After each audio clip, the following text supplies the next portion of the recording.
Olá, alunos, olá, alunas, é um prazer estar aqui com todos. Sou Mônica Fraga, curso a segunda licenciatura em Filosofia pela Universidade Uninter. A aula de hoje é sobre o tema Fé e a Razão na Era Medieval. Acredito ser importante explicar um pouco sobre a minha escolha de ser o tema exatamente localizado na Era Medieval. É porque a Era Medieval foi os primórdios desse começo de pensar, questionar e tentar explicar sobre a relação fé e a razão. Por isso, minha escolha em relação à era medieval em si. A aula terá como base, acho importante para que meus alunos entendam a organização dela, ela terá como base dois autores, dois grandes nomes, dos pensadores da filosofia da era medieval, que nos trazem perguntas, questionamentos e suas respostas que impactaram e ainda são estudados até hoje na filosofia e na teologia também, do cristianismo. Esses dois autores nos farão pensar sobre suas ideias, as suas colocações sobre fé e razão, e que até hoje ainda são estudados. São eles, Santo Agostinho e Tomás de Aquino. Os dois, como vocês vão ver, têm em sua confissão de fé o cristianismo, ou seja, são da mesma religião, católica apostólica romana.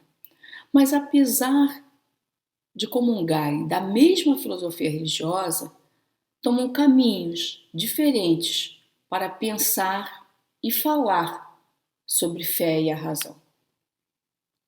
Sem dúvida, por isso, a minha escolha exatamente desses dois autores. Eu escolhi esses dois nomes exatamente por eles nos apresentarem esse eixo de igualdade, que é a fé, e ao mesmo tempo apresentarem um paradoxo na forma de ver e pensar essa mesma fé no que tange o tema, que é a aula de hoje, Fé e a Razão. Eu busco trazer nessa aula, meus alunos e alunas, mais do que as ideias desses grandes autores sobre o tema em si da aula.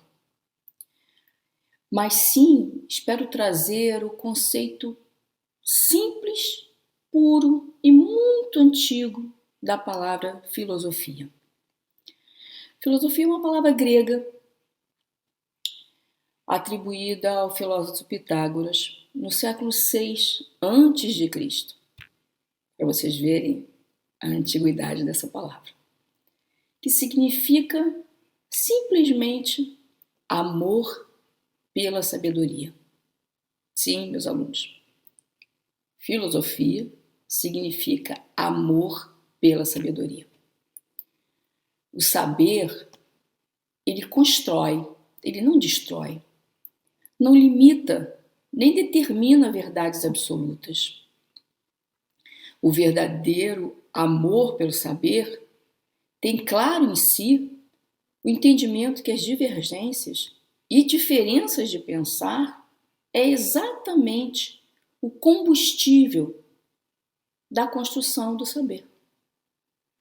E sem dúvida a esse respeito, a diversidade de saberes que a filosofia cumpre seu mais nobre e importante e belíssimo papel para a evolução do homem. Vamos aos autores? O primeiro que eu escolhi foi Santo Agostinho. Vou falar um pouco de sua biografia. Acho importante, caros alunos, toda vez que for estudar sobre a ideia de um autor, de um filósofo, olhar e estudar um pouco a sua vida, a sua biografia. É importante para entender a construção também do seu meio social que o levou, muitas vezes, à forma de pensar dele. É extremamente importante, alunos, pensar sobre isso. Sempre observar um pouco da biografia do autor. Vamos a ele. Santo Agostinho era filho de um pai pagão e uma mãe extremamente católica, devota, seguidora realmente do catolicismo. Santo Agostinho fez o seu batismo cristão, a sua confissão de fé, no ano 386. Mas acho importante relatar que antes do seu batismo, antes do ano 386, sua trajetória como homem passou por vários momentos mundanos e só quando atingiu a idade adulta se converteu ao cristianismo, chegando a bispo da Igreja Católica Apostólica Romana. E veio a falecer com 75 anos. Bem, o pensar de Santo Agostinho sobre o nosso tema. Santo Agostinho era adepto da corrente filosófica patrística, mas também de outras correntes filosóficas, como o maniqueísmo. O que é o maniqueísmo? De forma sintetizada, é a corrente que acredita no bem e no mal. De forma simples, já que esse não é o nosso tema de hoje. Santo Agostinho é considerado como um dos maiores teólogos do cristianismo da era medieval e filósofo de grande importância desde Aristóteles. Santo Agostinho trouxe as ideias de Platão para o cristianismo e realizou a primeira grande sistematização do pensamento cristão. Seu sofisticado pensamento serviu como base para a teologia cristã ocidental. Esse é um fato bastante importante de se guardar, caros alunos. Ele tinha um particular interesse sobre o estudo da fé e da razão. Em seus questionamentos, estudava como atingir a verdade eterna na mente humana, mutável e falível. Para ele, que viveu numa era que sucedeu à era pagã, no seu pensamento, serviu para preparar a alma do homem para a verdade revelada, no caso, na era cristã. Para Santo Agostinho, o intelecto do homem seria capaz de compreender as escrituras sagradas do cristianismo. Para isso, servia o intelecto do homem. Para Santo Agostinho, o homem necessitava da luz divina, nesse caso, de Deus, para chegar ao conhecimento racional completo. Para ele, apesar de reconhecer a importância da razão, a qual ele reconhecia, a razão, para Santo Agostinho, não era suficiente para alcançar o conhecimento em sua plenitude. Santo Agostinho deixou frases que eu trago para elucidar e ajudar o nosso sistema pedagógico, que revelam com clareza seu pensamento sobre o tema fé e a razão. Essas frases que são até hoje bases teológicas e filosóficas da Igreja Católica Apostólica Romana. Vamos a elas. É preciso compreender para crer e crer para compreender. A fé precede a razão. É uma frase de Santo Agostinho que expressa com bastante clareza seu pensamento no tema fé e a razão. É preciso compreender para crer e crer para compreender. A fé precede a razão. Uma boa frase para estudo, caros alunos. Segunda colocação de Santo Agostinho, ele diz assim: a verdadeira sabedoria do qual vem a verdadeira felicidade, não se encontra nesse mundo, mas tão somente em Deus. Para alcançá-lo, não basta a razão, é preciso entregar-se na busca da face incompreensível de Deus.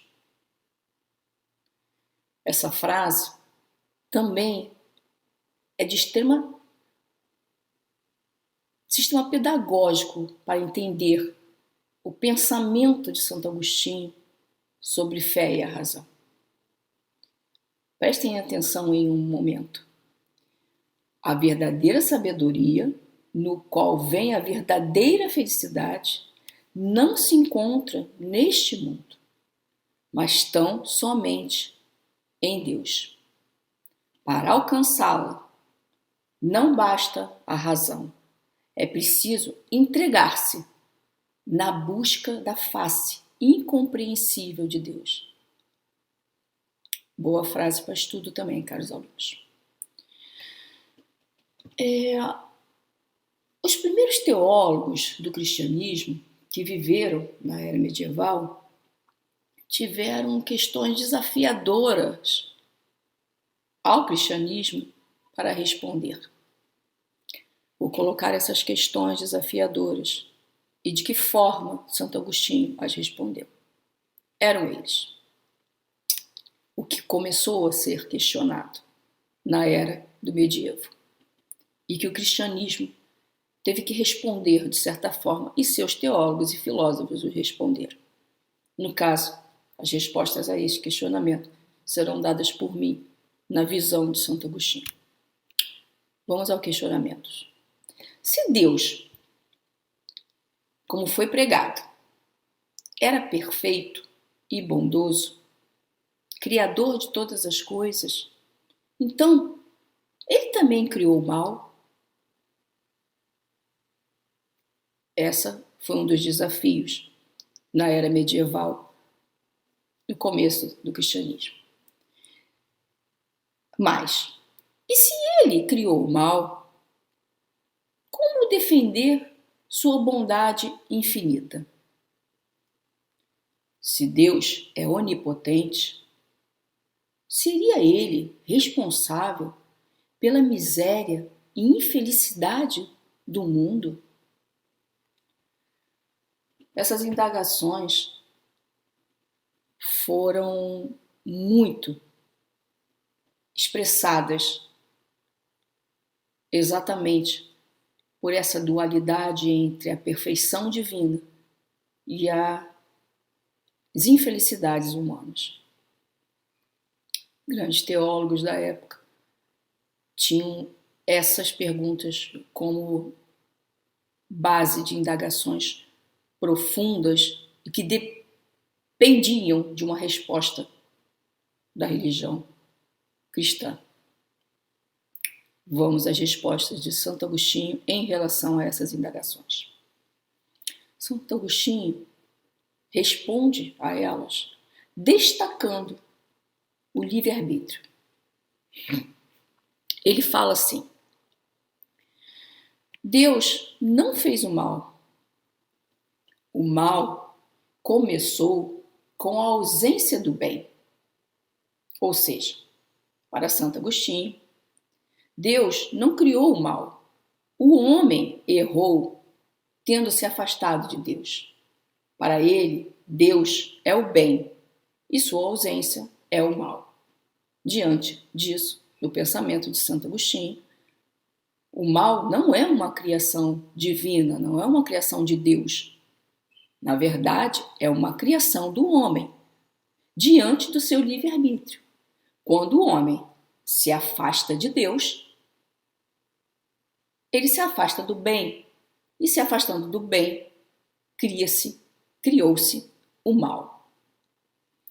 Esse pensamento de Santo Agostinho perpetua até hoje, sendo uma das grandes bases teológicas e filosóficas da religião católica apostólica romana.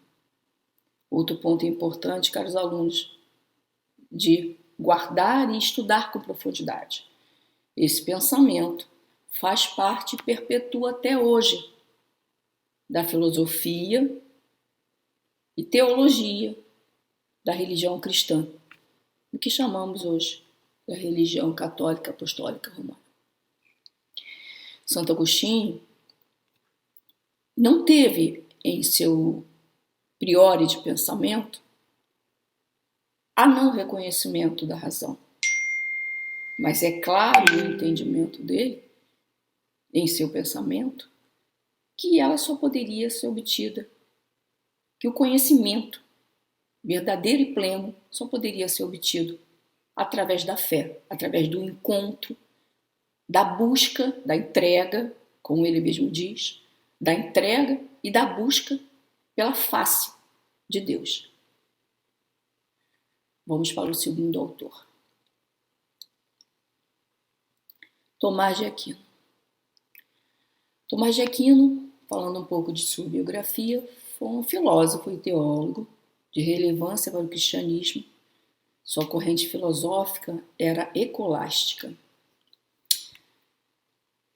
Foi membro da Ordem Dominicana, professor da Universidade de Paris e aluno de Santo Alberto Magno.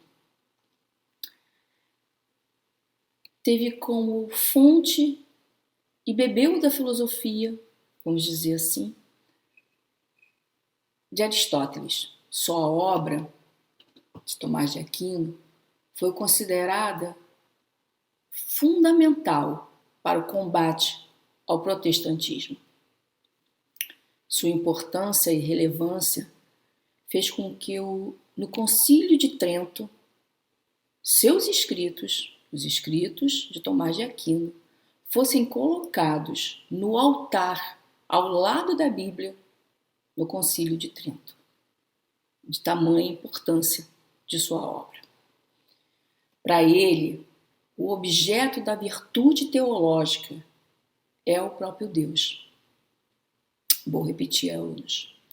Para Tomás de Aquino, o objeto da virtude teológica é o próprio Deus. Inquestionável para ele. Para ele, existia as verdades da fé, atingíveis apenas por meio da revelação cristã, a qual não se pode chegar pela razão. Porém, para Tomás de Aquino, nem todas as verdades serão alcançadas por esse caminho, são alcançadas por esse caminho. Essas seriam chamadas, por Tomás de Aquino, de verdades naturais. Verdades naturais. Verdades naturais são aquelas nos quais Tomás de Aquino cita que possamos chegar, né, através da razão. Mas para ele, a razão é uma criação de Deus. Sendo então a razão obra divina, poderíamos todos nós alcançarmos essas verdades tanto pelo caminho da fé quanto tanto pelo caminho da razão. Como dois rios, para Tomás de Aquino, como dois rios que seguem paralelos, mas são dois rios e desembocam no mar, no mesmo mar. No caso, o mar, para Tomás de Aquino, é simbolicamente Deus. Tomás de Aquino recusava com veemência em seus escritos, em sua teologia, recusava com veemência que pudesse existir confronto entre a fé e a razão, visto que na sua filosofia, Tomás de Aquino vê fé e razão como criações de Deus e, portanto, seria como confrontar Deus com Deus. Fé e razão, para Tomás de Aquino, são criações de Deus. tanto a fé quanto a razão foram criados por Deus, segundo Tomás de Aquino. O confronto entre fé e razão seria a mesma coisa para ele como confrontar Deus versus Deus, visto que ele é o criador de tudo. Por isso, a recusa veemente de Tomás de Aquino que pudesse existir confronto entre a fé e a razão.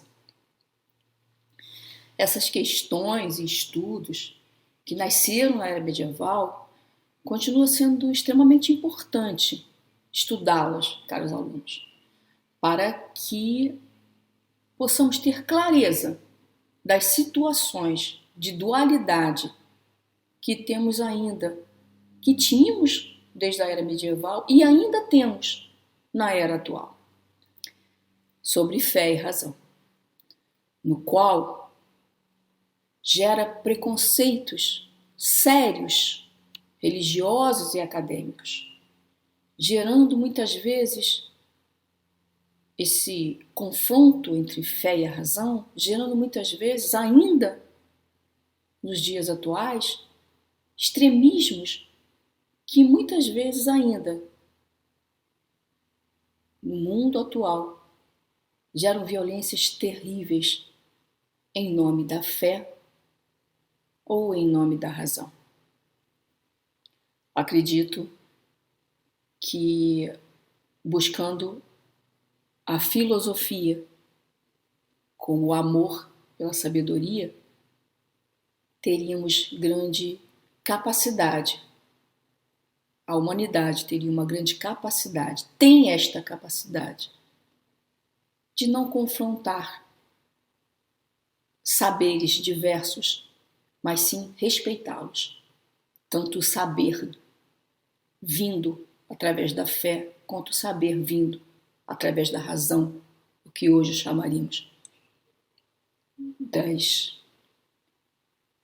do lado acadêmico, né, do lado racional.